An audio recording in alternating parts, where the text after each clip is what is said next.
On a eu un beau temps cette semaine. Mercredi après-midi, après avoir travaillé un peu dans mon jardin, j'ai voulu boire un petit peu d'eau pour me rafraîchir. Alors j'ai ouvert le frigo, il y avait une bouteille, je l'ai mis à la bouche et là, c'était assez horrible parce que c'était de l'eau de tiédasse. Quelqu'un avait rempli la bouteille, mais avec le mitigeur et avait mis au milieu et du coup, au lieu d'avoir de l'eau fraîche, j'avais un truc un peu berk. Donc très vite, j'ai sorti un verre, je suis allé prendre de l'eau fraîche et j'ai bu au robinet. Pour ceux qui connaissent les lettres de l'Apocalypse, vous voyez où je veux en venir, parce qu'en effet, dans la 7e et dernière lettre que nous allons lire aujourd'hui, que Jésus adresse aux églises d'Asie mineure, il est question d'une église qui ressemble à de l'eau tiède, une eau qui donne envie de vomir, précisément. La lettre qu'on va lire, et c'est pour ça que je fais une petite introduction, elle est particulièrement dure, assez violente. Elle a, comme toutes les autres, beaucoup de choses à nous dire, mais il convient de prévenir un peu. Jésus n'est pas un personnage lisse que l'on peut mettre dans une boîte, qui nous caresse toujours dans le sens du poil. Jésus dérange. Jésus bouscule. Et si Jésus ne vous bouscule plus, ne vous dérange plus, posez-vous des questions. Parce que Jésus n'est pas un personnage lisse. Il est un Seigneur vivant qui nous interpelle jour après jour. Alors je vous propose, sans plus tarder, de prendre ce texte d'Apocalypse 3. Vous pouvez le prendre dans vos Bibles, il va s'afficher aussi. Et donc, c'est la lettre que Jésus envoie à l'église de Laodicée. À l'ange de l'église de Laodicée écrit: Voici ce que dit celui qui s'appelle Amen, le témoin digne de foi et véridique, celui qui a présidé à toute la création de Dieu. Je connais ta conduite, et je sais que tu n'es ni froid ni bouillant. Ah, si seulement tu étais froid ou bouillant! Mais puisque tu es tiède, puisque tu n'es ni froid ni bouillant, je vais te vomir de ma bouche. Tu dis, je suis riche, j'ai amassé des trésors, je n'ai besoin de rien. Et tu ne te rends pas compte que tu es misérable et pitoyable, que tu es pauvre, aveugle et nu. C'est pourquoi je te donne un conseil. Achète chez moi de l'or purifié au feu, pour devenir réellement riche. Des vêtements blancs pour te couvrir, afin qu'on ne voie pas ta honteuse nudité. Et un collier. Verset 18, pardon. Je reprends verset 18. C'est pourquoi je te donne un conseil. Achète chez moi de l'or purifié au feu, pour devenir réellement riche. Des vêtements blancs pour te couvrir, afin qu'on ne voie pas ta honteuse nudité. Et un collier pour soigner tes yeux, afin que tu puisses voir clair. Moi, ceux que j'aime, je les reprends et je les corrige. Fais donc preuve de zèle et change. Voici, je me tiens devant la porte et je frappe. Si quelqu'un entend ma voix et ouvre la porte, j'entrerai chez lui et je dînerai avec lui et lui avec moi. Le vainqueur, je le ferai siéger avec moi sur mon trône, comme moi-même je suis allé siéger avec mon Père sur son trône, après avoir remporté la victoire.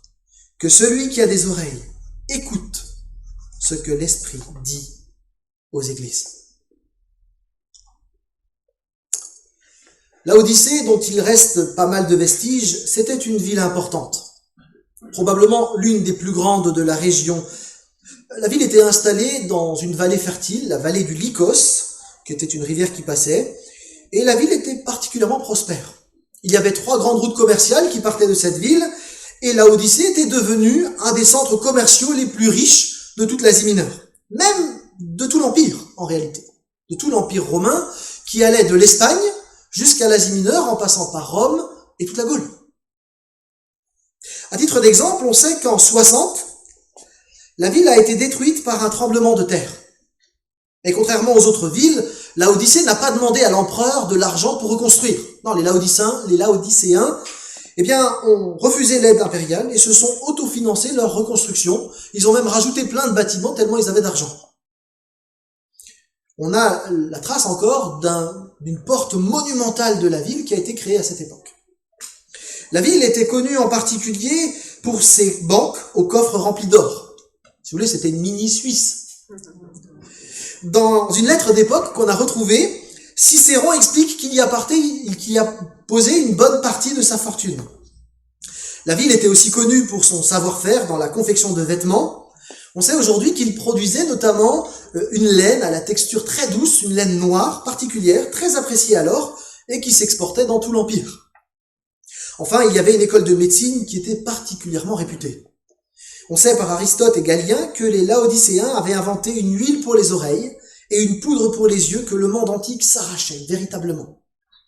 C'est donc une ville particulièrement aisée dans laquelle l'Église a été implantée.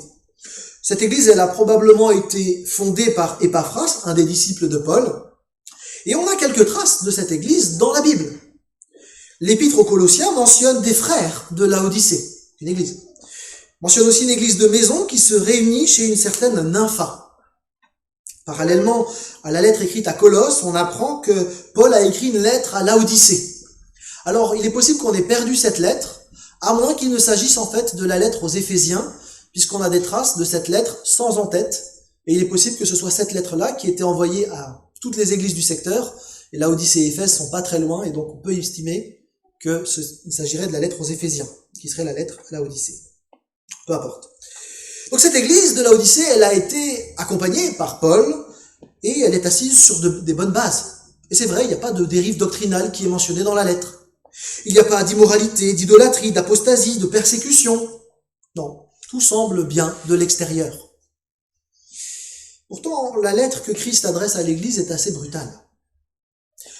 Vous vous souvenez un petit peu de la structure qu'on retrouve dans toutes les lettres, et c'est bien de réaliser comment Jésus se présente, parce que ça donne une certaine direction à la lettre et nous permet de mieux comprendre ce que Jésus avait voulu dire. Dans notre lettre, Jésus se présente comme l'Amen.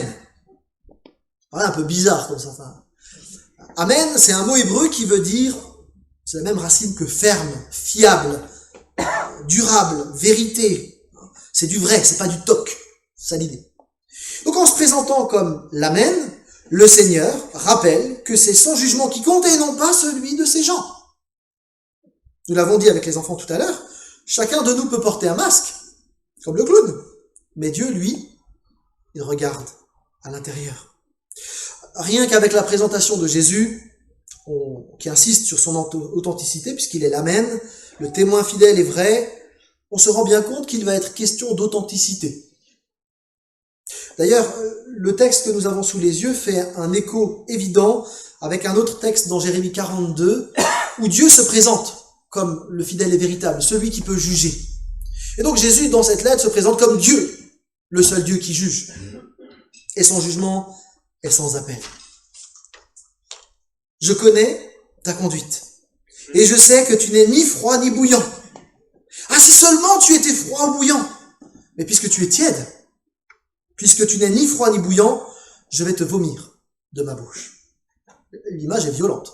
Je ne sais pas comment vous la vivez, la ressentez, mais le jugement est sévère pour cette église.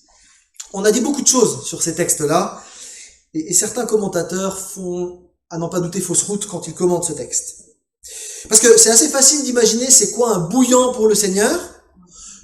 Du coup, on se dit, tiède, c'est quelqu'un qui n'est pas bouillant, mais comment on peut expliquer que le froid soit aussi bon que le bouillant, et que le tiède soit moins bien que le froid? Vous voyez, c'est bien compliqué là, du coup, hein. Avec ce texte, on pourrait très vite culpabiliser les gens, mettre à l'aise des personnes qui font tout leur possible et qui se sentent tièdes et qui se disent, en fait, il faudrait mieux que je fasse rien parce que les froids, c'est mieux. C'est pas ce que dit le texte. Et on va essayer de comprendre un petit peu. Jésus parle d'autre chose. Regardez bien la carte sur l'écran. Lorsqu'on s'intéresse au contexte local de Laodicée, on apprend que cette ville était proche de deux autres villes et que la question de l'eau, c'était pas une question banale dans le secteur. Je m'explique.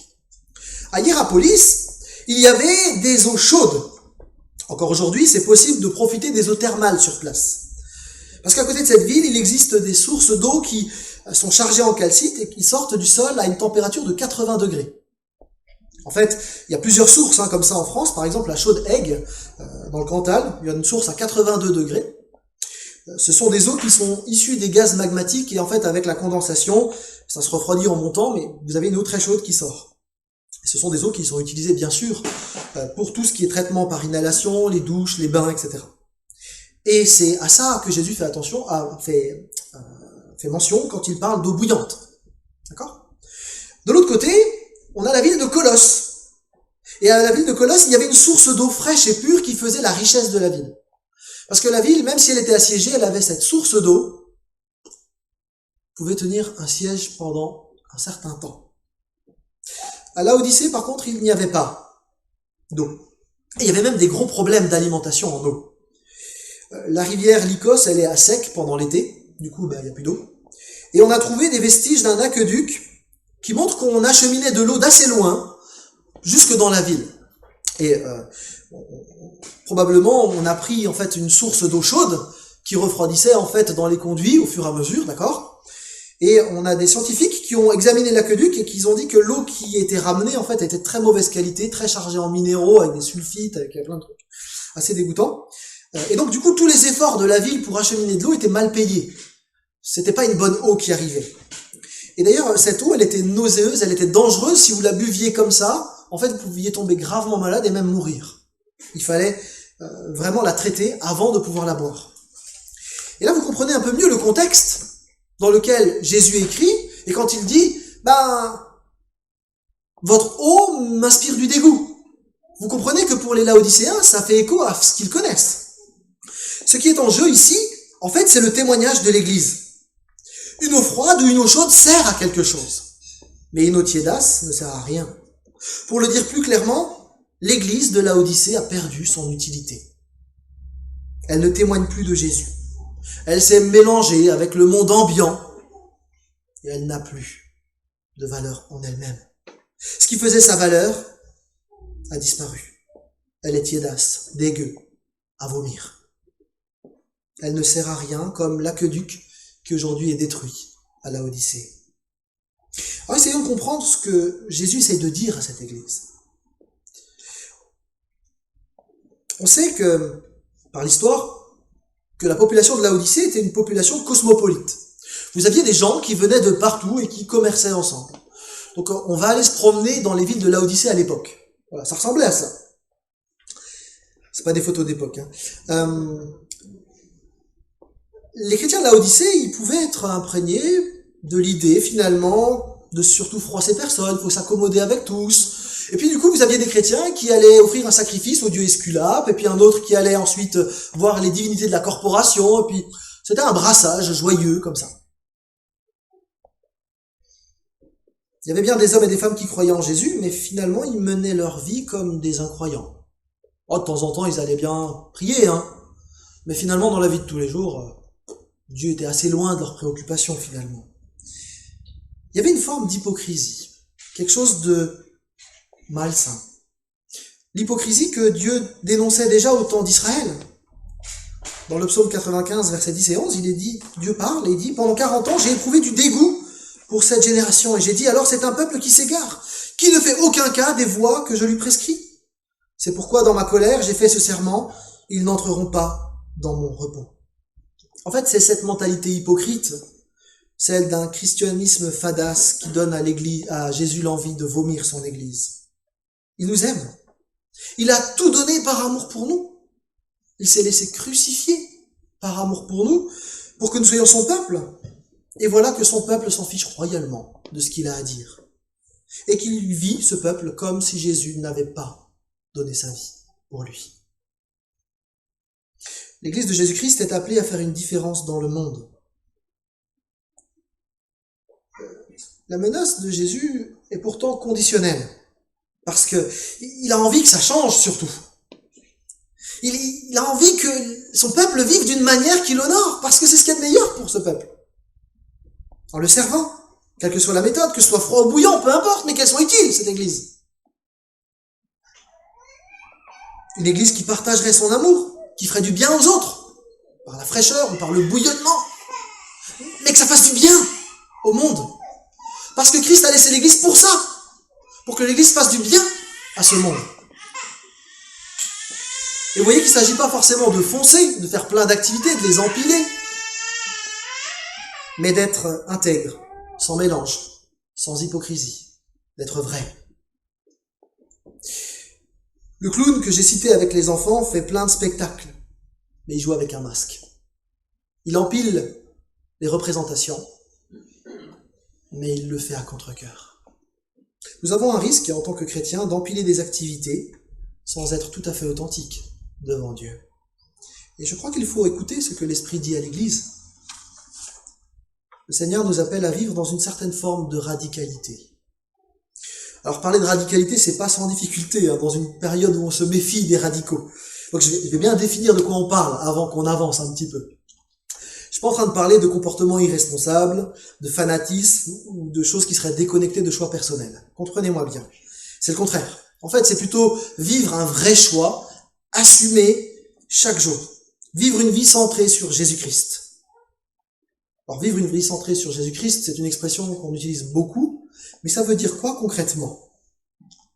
Dans ce texte, celui qui est l'Amen et véritable appelle son Église, chacun de nous, à sa suite, pour vivre une vie à l'ombre de la croix et où le rayon de l'espérance glorieuse en Christ oriente tout. J'aimerais détailler. D'abord, nous sommes appelés à vivre sous l'ombre de la croix. Qu'est-ce que ça veut dire? Nous, chrétiens, nous croyons que Jésus a donné sa vie par amour pour nous. Vous êtes d'accord avec ça? Je vois des haussements de tête, c'est bon, je continue. Qu'il nous a donné une nouvelle identité, une nouvelle vie. On le croit. Bien. Mais du coup, ça veut dire qu'on le reconnaît comme notre Seigneur. Ça veut dire que nous sommes disciples, serviteurs, esclaves, littéralement. Ça veut dire que s'il est le maître, ma vie a changé d'orientation. C'est une vie qui n'est plus centrée sur moi, mais sur lui. Ma vie est centrée sur ses projets, sur ses désirs. Il est Dieu, il m'aime, mais du coup, comme j'ai confiance en lui, je ne vais pas centrer ma vie sur mes propres visions, mais sur la sienne, parce qu'il sait ce qui est juste. Je suis aimé, je le crois, et ça change ma vie. S'il est le Seigneur, je suis le disciple, le serviteur, l'esclave. L'esclave a peu de marge de manœuvre, en réalité.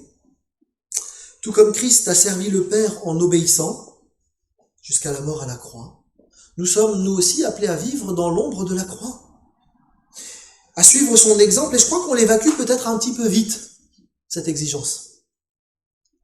Vous savez, alors que la croix, elle se profilait devant Jésus, Pierre, il lui a dit, il a essayé de rassurer, non, mais t'inquiète pas, ça va le faire, tu passeras pas par la croix, ça va être peinard, tout va bien. Et Jésus l'a repris extrêmement sèchement. Et juste après ça, il a dit quelque chose qu'il nous ferait bien d'écouter parce que c'est un écho très net avec notre texte d'Apocalypse 3.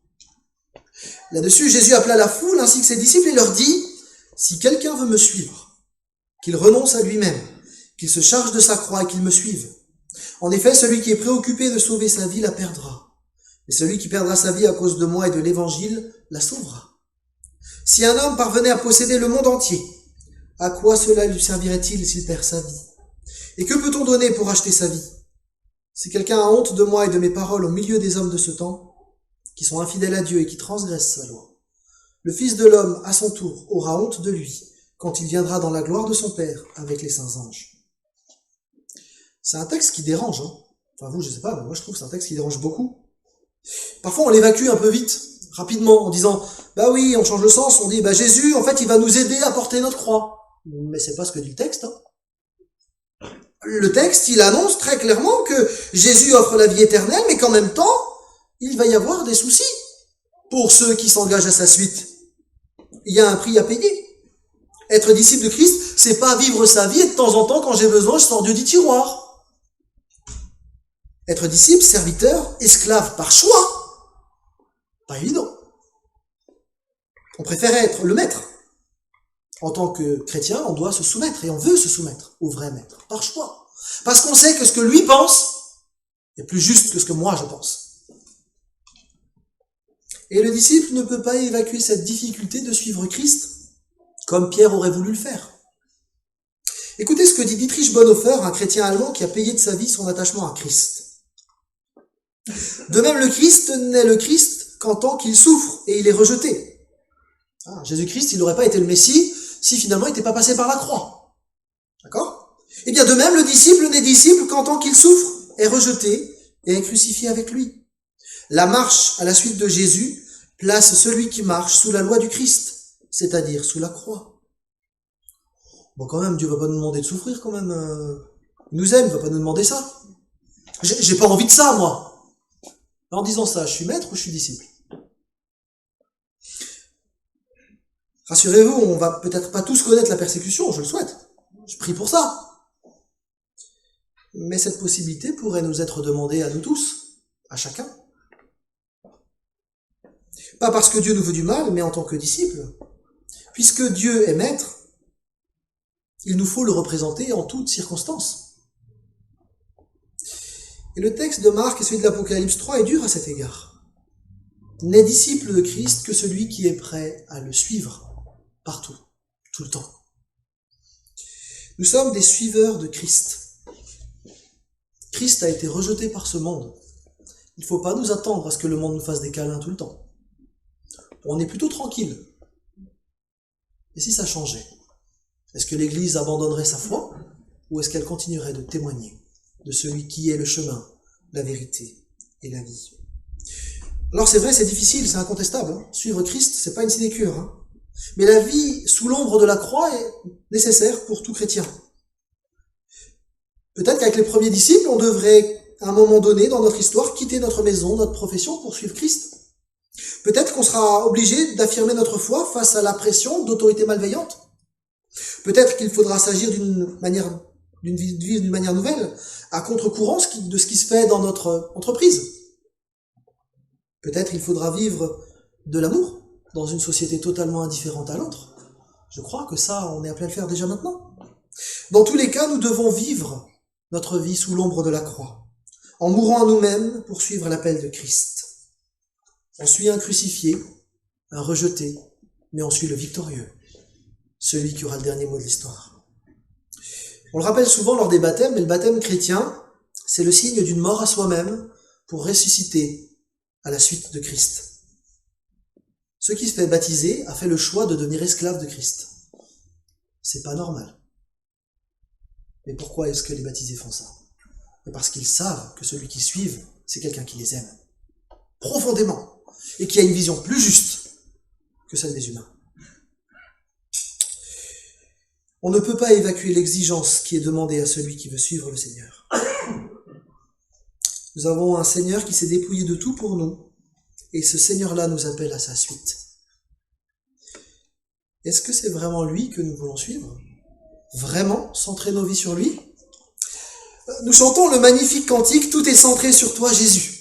Ah oui, tout est centré sur Jésus, mais seulement tant que le culte, le bâtiment et la musique me plaisent, tant que j'aime les gens qui m'entourent, tant que la durée du culte me convient. À un moment donné, au sein de la génération actuelle, l'invitation « Prends ta croix et suis-moi » est devenue « Viens Jésus et il rendra ta vie meilleure ». Ça fait plusieurs années que le christianisme occidental s'est désaxé pour passer du Seigneur au centre vers le consommateur d'église au centre. Tout en affirmant le contraire. On a de plus en plus de chants qui chantent « Christ est roi ». Mais dans la pratique, il semble que le chrétien, moi le premier, oublie sans se rendre compte qu'il a été sauvé d'une mort éternelle et qu'il doit rendre honneur à Dieu, accomplir sa volonté, le servir. Un service qui n'est pas rendu par contrainte, mais par amour. Il y a là à réfléchir. Nous, les chrétiens, moi le premier, on a été aspirés par une société centrée sur l'individu. Et le chrétien occidental croit de plus en plus que Dieu existe pour satisfaire ses besoins. Dieu devient mon assistant.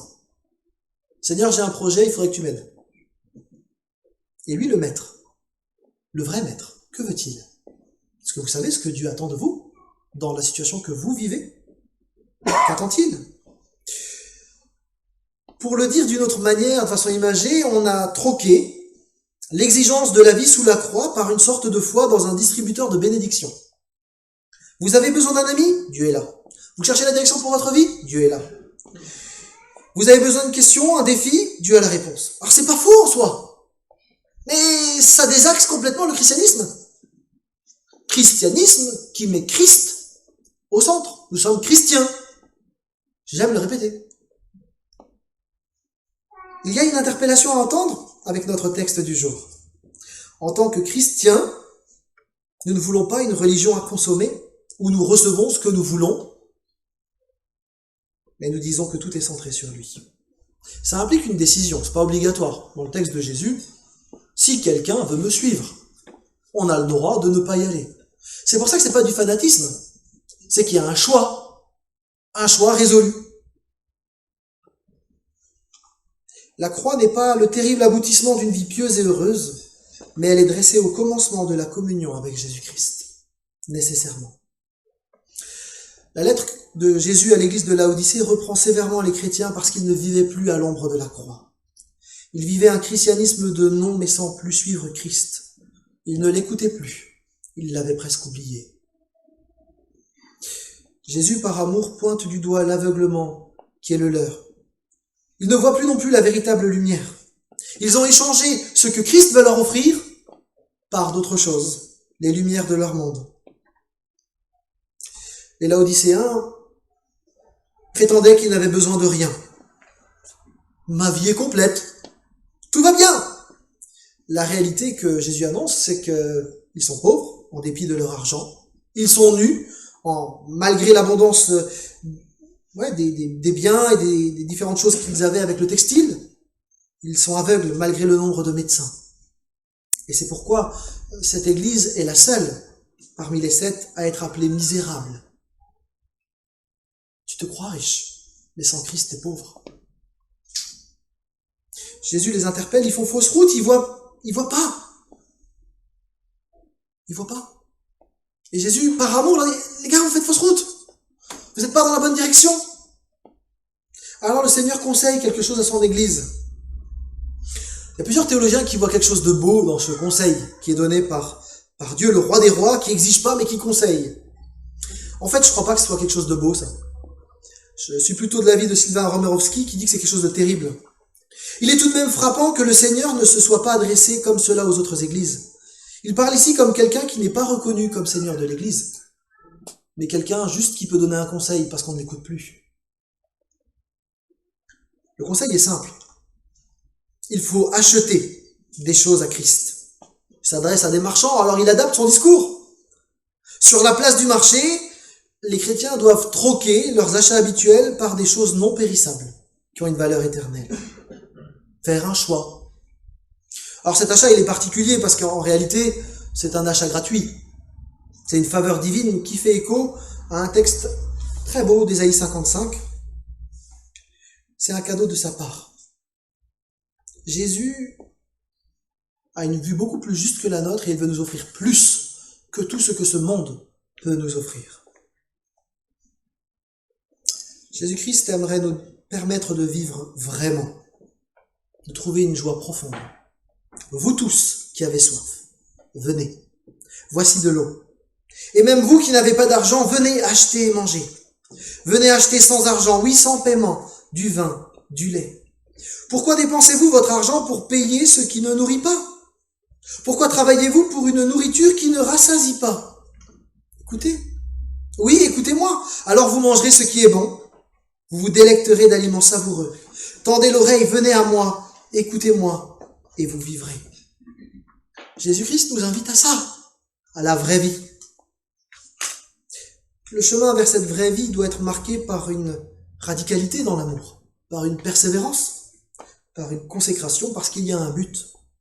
C'est comme si vous partez en balade et voilà, vous voulez visiter un lieu d'exception. Mais on peut pas y aller en voiture.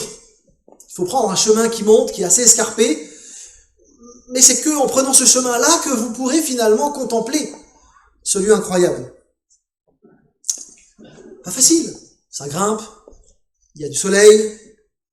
Parfois c'est boisé, mais quand même, il y a des endroits où c'est en plein cagnard. Il y a la fatigue, les cailloux, des ronces, un froid, parfois on a soif.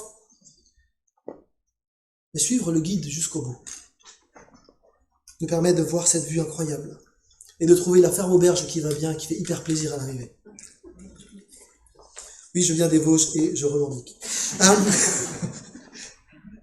Jésus désire que chacun d'entre nous ne passe pas à côté de ce qui est le meilleur pour les humains. Les Laodicéens avaient été aveuglés par tout ce qu'ils pouvaient trouver dans leur ville. Jésus leur dit, les gars, vous faites fausse route. J'ai donné ma vie pour que vous puissiez avoir le meilleur. Passez pas à côté. C'est pourquoi il prend le temps d'interpeller les Laodicéens, comme il nous interpelle, nous aussi. Et il invite les Laodicéens à acheter 3 choses.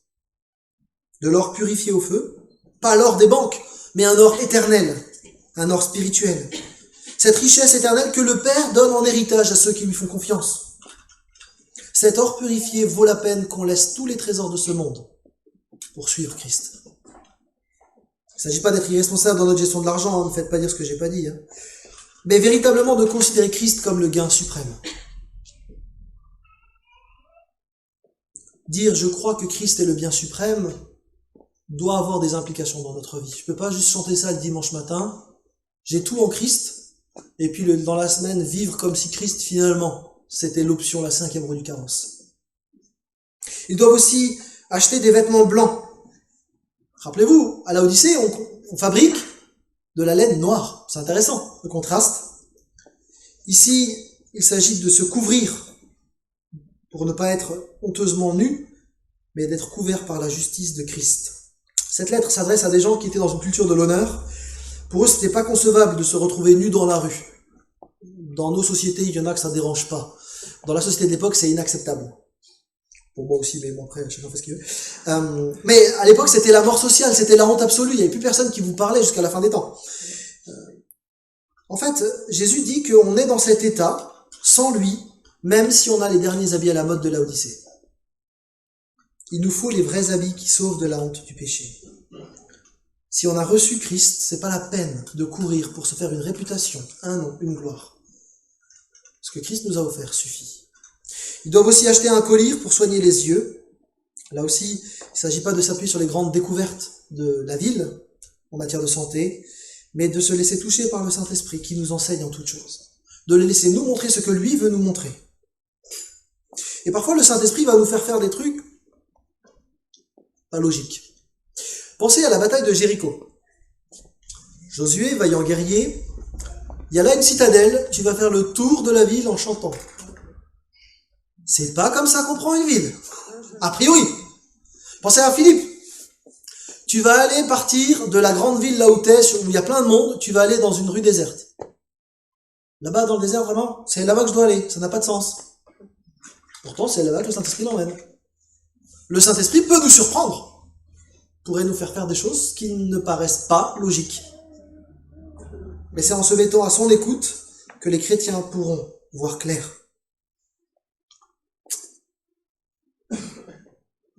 Au lieu de s'appuyer sur eux-mêmes et vivre une vie centrée sur eux, les chrétiens de Laodicée sont invités à redécouvrir qui est le Dieu trinitaire.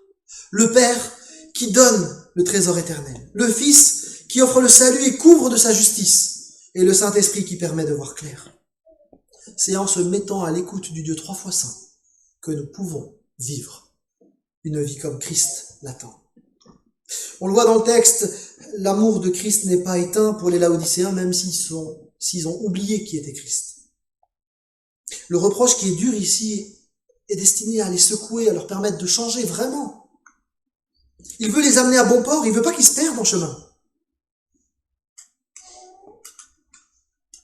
Il nous faut écouter ce que l'Esprit dit à son Église.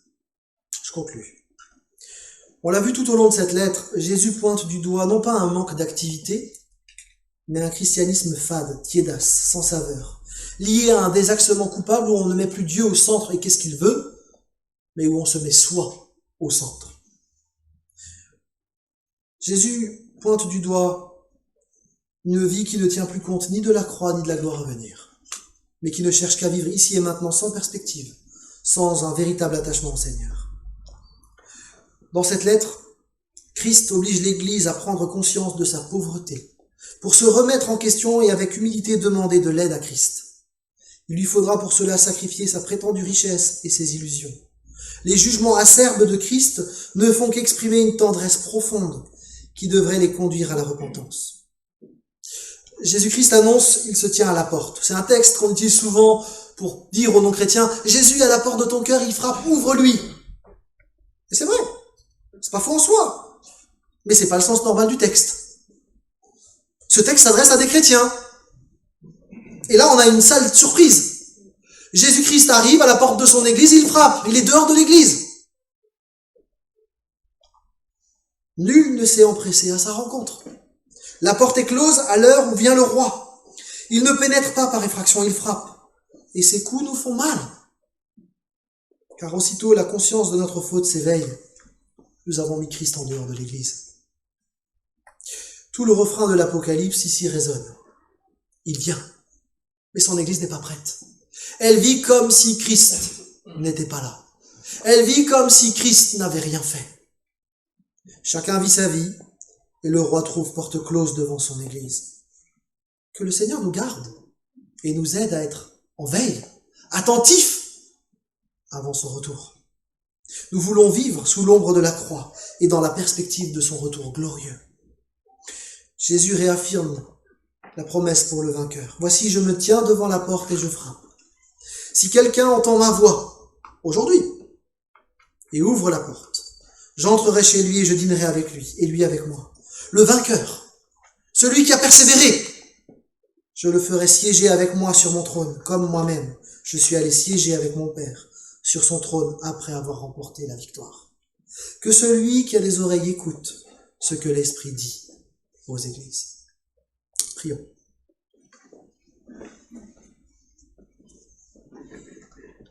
Seigneur, parfois dans ta parole, tu nous encourages.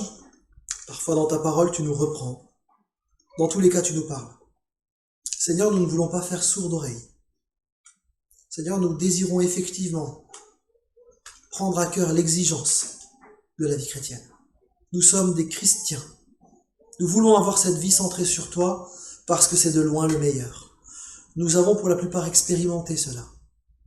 Mais parfois, comme les Laodicéens, nous avons repris le contrôle de notre vie et laissé le maître de côté. Seigneur, nous ne voulons pas qu'il en soit ainsi. Que ton esprit nous réoriente vers ce qui est juste. Nous voulons vivre sous l'ombre de la croix, dans la perspective de la gloire à venir. Et Seigneur, nous avons impérieusement besoin de toi parce que tout seuls, nous faisons fausse route tout le temps. Nous voulons, Seigneur, que par ton esprit, tu nous diriges, que par ton esprit, tu réformes ce qui ne va pas dans nos vies.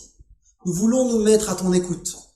Nous voulons pas simplement venir devant toi avec notre liste de courses, mais nous voulons nous mettre à genoux devant toi et dire, Seigneur, qu'est-ce que tu attends de nous?